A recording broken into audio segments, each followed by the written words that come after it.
الحمدللہ رب العالمین والصلاة والسلام علی سید المرسلین اما بعد۔ کسی بھائی نے یہ سوال کیا ہے کہ اگر کوئی آدمی غلطی سے ناپاک کپڑوں میں نماز پڑھ لے تو پھر کیا ہوگا؟ گزارش یہ ہے کہ اگر واقعی کوئی آدمی غلطی سے ناپاک کپڑوں میں نماز پڑھ لیتا ہے تو اس کی نماز ٹھیک ہوگی، درست ہوگی اور اسے دہرایا نہیں جائے گا۔ لیکن اگر کوئی آدمی جان بوجھ کر ایسا کرے تو اس کی نماز درست نہیں ہوگی۔ اس بات کی دلیل وہ حدیث ہے جسے امام ابو داؤد رحمہ اللہ روایت کرتے ہیں جناب ابو سعید خدری رضی اللہ تعالیٰ عنہ سے کہ نبی صلی اللہ علیہ وسلم نے ایک دفعہ صحابہ کرام کو نماز پڑھائی تو دوران نماز آپ نے اپنا جوتا اتار دیا۔ جب آپ نے جوتا اتارا تو آپ کو دیکھ کر صحابہ کرام نے بھی اپنے جوتے اتار دیے۔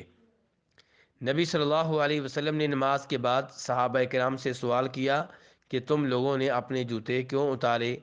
تو صحابہ کرام نے گزارش کی اس لیے کہ آپ نے اپنا جوتا اتارا، جب آپ نے اتارا تو آپ کو دیکھ کر ہم نے بھی اتار دیے۔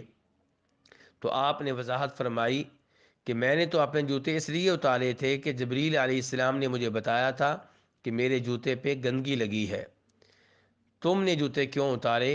پھر آپ نے اصول بیان کیا کہ جب بھی تم میں سے کوئی مسجد میں آئے تو اپنا جوتا دیکھ لے، اگر اس پہ کوئی گندگی لگی ہے، پلیت شے لگی ہے تو اسے زمین پہ رگڑ کے صاف کر لے اور پھر اس میں نماز پڑھ لے۔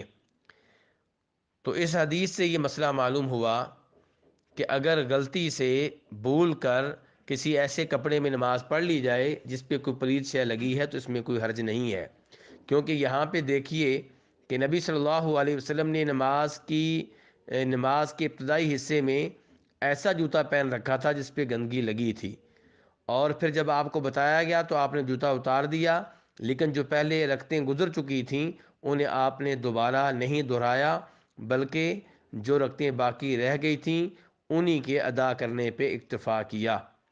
لیکن اس کے برعکس اگر کسی آدمی کا وضو نہ ہو اور وہ نماز پڑھ لے اور نماز کے بعد اسے یاد آئے کہ میرا وضو نہیں تھا، میرا وضو ٹوٹ چکا تھا یا میں نے وضو کیا ہی نہیں تھا، تو اسے نماز دوبارہ دہرانی ہوگی۔